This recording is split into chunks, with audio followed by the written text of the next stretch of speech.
American actor and stand-up comedian Richard Pryor passed away in 2005. With his sharp observations and engaging narrative, he was able to connect with a large audience and is now considered as one of the greatest and most influential stand-up comedians of all time. Pryor received 5 Grammy Awards in addition to a Primetime Emmy. In 1998, he was awarded the inaugural Kennedy Center Mark Twain Prize for American Humor. In 1974, he was awarded the Writers Guild of America Award. On Comedy Central's list of the best stand-up comedians of all time, he was ranked first. He was named number 1 on Rolling Stone's list of the top 50 stand-up comedians of all time in 2017. Even though he presents a positive image, there is a startling and terrible side to him. Well then, let's take a deep dive into the legend's dark, tragic life, and please don't forget to like and tell us who you would like to hear from next time. Even though Richard Pryor's life story might seem dismal at first, his hardships and tragedy served as inspiration for and fuel for the humor in his act. The real start of Pryor's ascent to the top came when he performed a self-play on stage. He might not have arrived there if not for the suffering and heartache he went through. The 1960s saw a lot of change in both comedy, which had previously only consisted of jokes and civil rights. This is also when Richard Pryor started his career. Pryor was paving the way for revolutionary change in comedy when he took the stage and presented his thoughts, particularly about the realities of Black Americans. Although there was controversy surrounding his use of profanity, it did not deter him from having a successful career in the 1970s.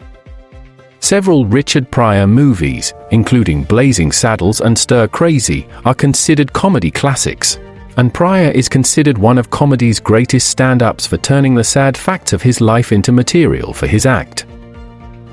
Will It Play in Peoria is a cliché about the Illinois town representing America's heartland. But the reality of the city when Pryor was coming of age was that it was much more crime-ridden than the old adage suggests.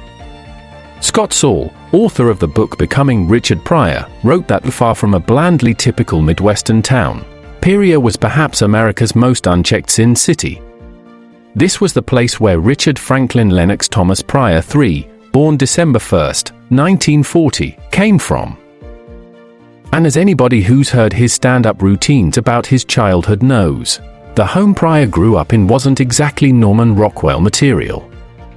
The comedian was raised in a whorehouse, with his mother a prostitute, his father a pimp, and his grandmother the madam who owned a total of 3 brothels. The family also owned a tavern and a pool hall and did bootlegging, too.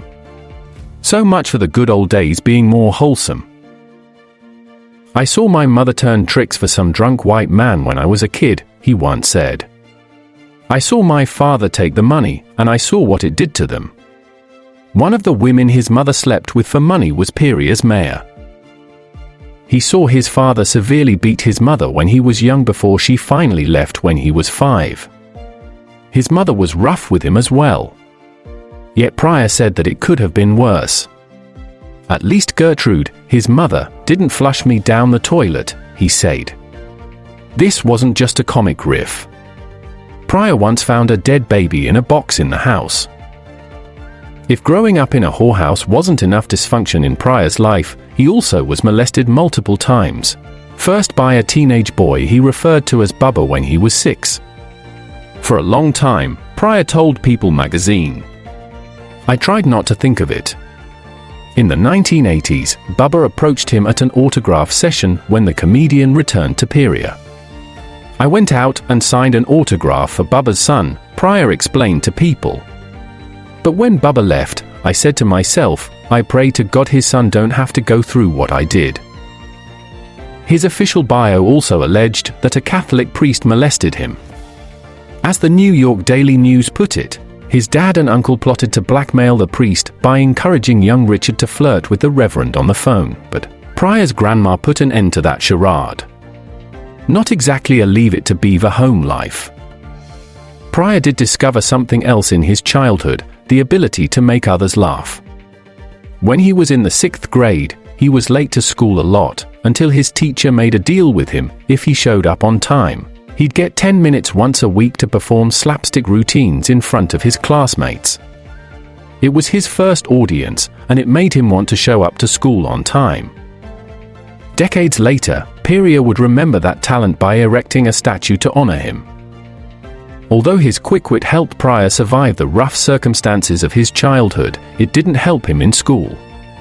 He was expelled from Catholic school when he was 9, after the staff learned of his family's trade.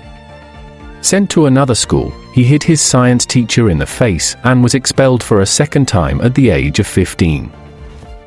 Never receiving more than an 8th grade education, Pryor was forced to take low-paying jobs in factories or driving trucks, occasionally even resorting to thievery. In addition to continued rejection at the hands of his educators, Pryor suffered further emotional abuse after being sexually abused by a teenage neighbor and later by a priest.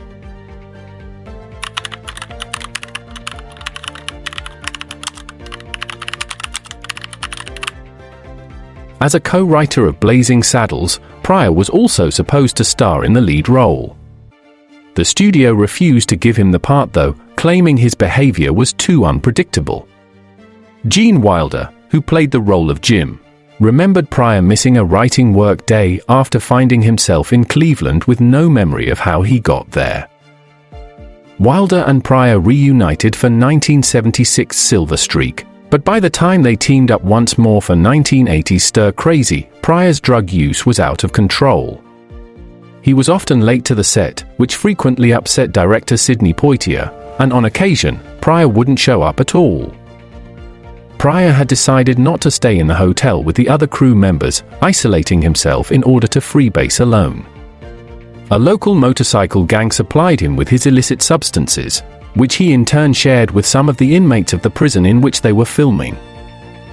Pryor also gave a memorable interview as an attempted promotion for the film, but as he was under the influence, he went off on frequent tangents, claimed the movie is terrible, and asked the interview if he could get fresh with him.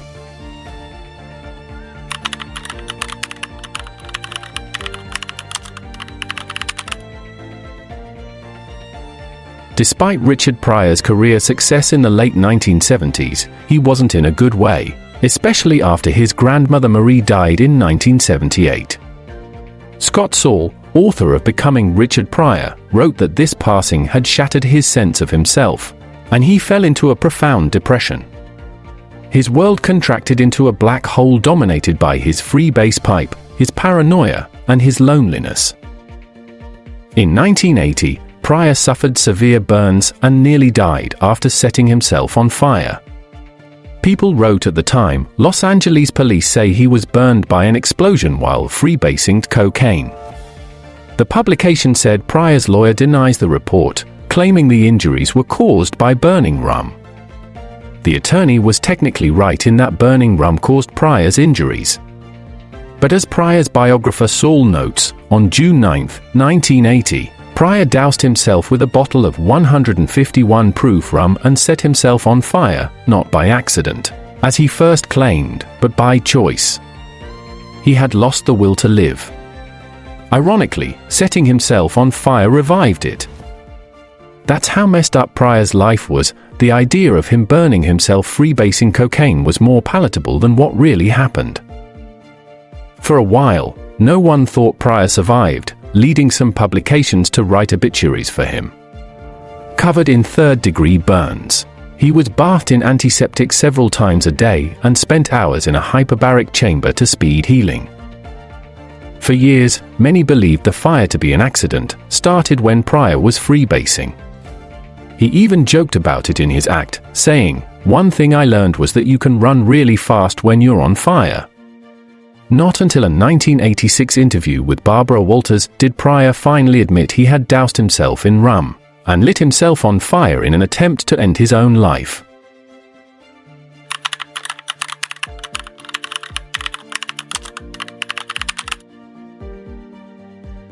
Richard Pryor married 7 times, twice to the 2 of 5 women. He also had untold affairs and relationships with women, including one with actress Pam Grier, his love interest in the 1977 film Greased Lightning.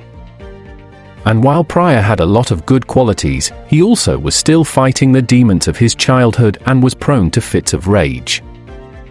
That, combined with the drugs and drinking, wasn't exactly a good match. The New Yorker reported that Pryor regularly beat up women. He also had a thing for guns, shooting up both a car and a fish tank. His then ex-wife Jennifer Lee Pryor was interviewed in 1986 in People magazine after the first divorce about Pryor's semi-autobiographical film JoJo Dancer, Your Life is Calling, describing the movie as a vacuous film, and calling Pryor out as an abuser, saying that it didn't reflect how his life really was. You told me you watched your father and the pimps beat up the prostitutes, as if they owned them and had the right to hit them. You told me it was that macho myth that made you think beating up women was the way to be a big, strong man.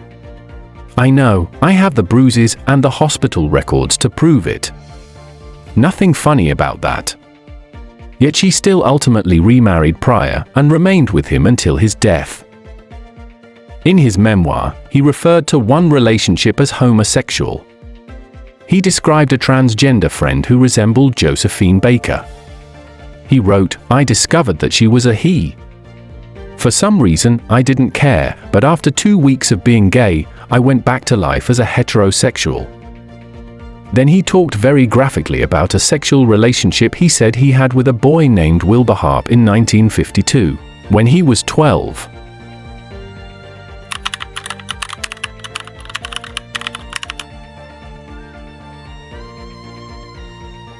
In the mid-1980s, after Richard Pryor had quit drugs, he started mysteriously losing weight and looking frail. Rumors swirled around him that he had AIDS, and even Barbara Walters once asked him about it in a 1986 interview. He denied it. Turns out it wasn't AIDS.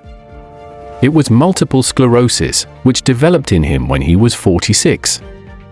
For the next 2 decades of his life, he would battle the disorder. In his last 2 films with Gene Wilder, Pryor was visibly struggling to deliver his lines and appeared very frail. He was still planning to go on another tour in 1992 and made appearances at Los Angeles' Comedy Store. Due to multiple sclerosis, Pryor was unable to stand on stage and enlisted the help of an easy chair to get through his performance, eventually using a wheelchair to aid his mobility. Before the tour started, however, Pryor realized the work was wearing him too thin and decided to cancel. But making people laugh meant everything to him. "It's the only thing in my life that's never hurt me," is what Pryor once said about comedy. "That's given me fulfillment. And let me have my dignity. Never belittled me." He kept on trying to laugh through the pain of multiple sclerosis until his death in 2005.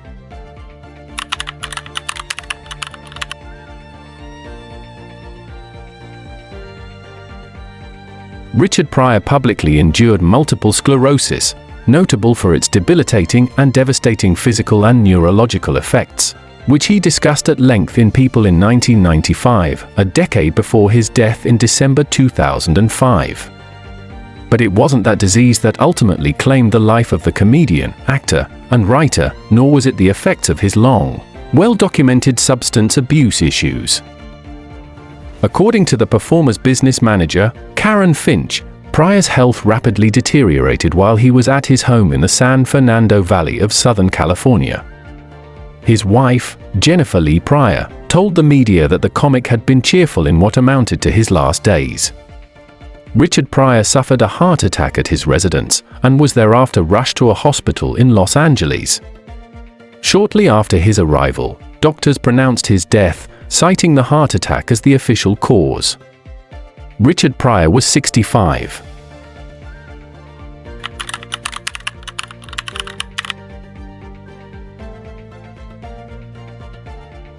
Richard Pryor wasn't only one of the most influential entertainers in the world for the better part of 3 decades in the mid-20th century, but he was also one of the most widely successful.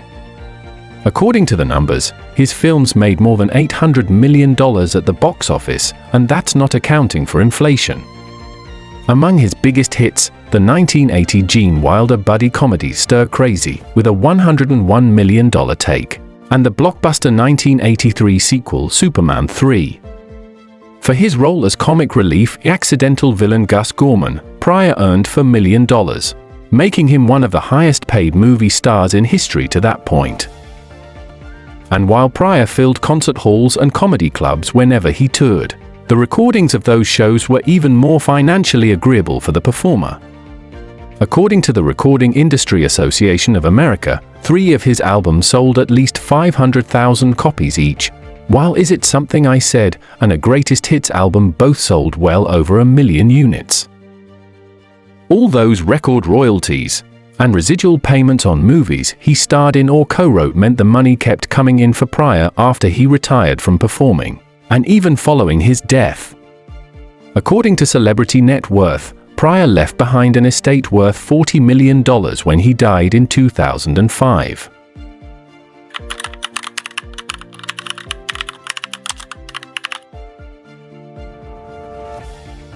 Richard Pryor's personal life was robust and well populated. According to Yahoo, he was married 7 times to 5 different women: Patricia Price in the early 60s, Shelley Bonus in the late 60s, Deborah Maguire briefly in the 70s, Jennifer Lee from 1981 to 1982, Flynn Billane from 1986 to 1987 and again from 1990 to 1991, and then once more to Lee from 2001 to his death. Altogether, he fathered 7 children, 4 with women to whom he was married or would marry, and 3 with girlfriends and domestic partners. In order, they are Renee, born when Pryor was 17, Richard Pryor Jr., Elizabeth, Rain Pryor, Stephen, Franklin, and Kelsey. According to Forbes, Jennifer Lee Pryor was left fully in charge of her husband's finances and legacy. She was named the primary beneficiary of the comedian's estate as well as the executor of his image and intellectual property. That appointment was a late-breaking addition to Pryor's will and trust, and Elizabeth, Rain, and Richard Pryor Jr. filed suit against Lee Pryor, which included accusations of elder abuse, exploitation, and financial malfeasance. Lee Pryor came out victorious in the legal battles. Thanks for joining us today. Don't forget to like and subscribe for more videos.